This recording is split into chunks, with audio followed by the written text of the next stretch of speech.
Sistemi nervor autonom i joni kontrollon funksionet e trupit që janë të pavëdijshme. Ai ndohet simpatik, ku ajo pjesë thotë lufto, reago, rrit ritmet e zemrës, rrit tensionin. Një pjesë tjetër është parasimpatike, ku vjen në një gjendje të relaksimit, në një gjendje të ekuilibruar pas një periudhe stresi. E pikërisht nervi vagus do me thonë është i lidhur ngushtë me proceset e qetësimit trupit, reduktimin e stresit, uljen e ritmit zemrës. Një nga aspektet më të rëndësishme të notit është se ai ndihmon me stimulu këtë nerv. A mundesh me na shpjegu se çysh noti, veçanërisht lëvizjet e vazhdueshme dhe teknikat e tij, ndihmojnë me aktivizu këtë nerv dhe çfarë efekte ka?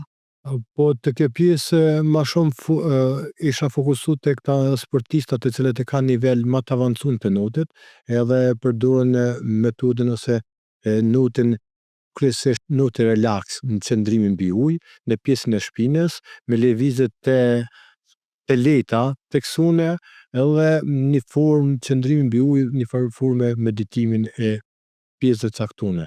Ndërsa te ata të cilët janë fillestar, jo të ky nerv, po të gjitha pjesët apo të gjitha muskulaturat ndikon pozitivisht, edhe një mënyrë na kena edhe në pjesën e profesionit ku unë e bëj, kena edhe fëmijë të cilët kanë rekomandim nga mjeki dhe kanë rezultate jashtëzakonisht të larta pas një kohe të caktuar të praktikuar pjesën e notit apo të këto pjesë të cilët i cek edhe gjatë pyetjes që e bënë më herët.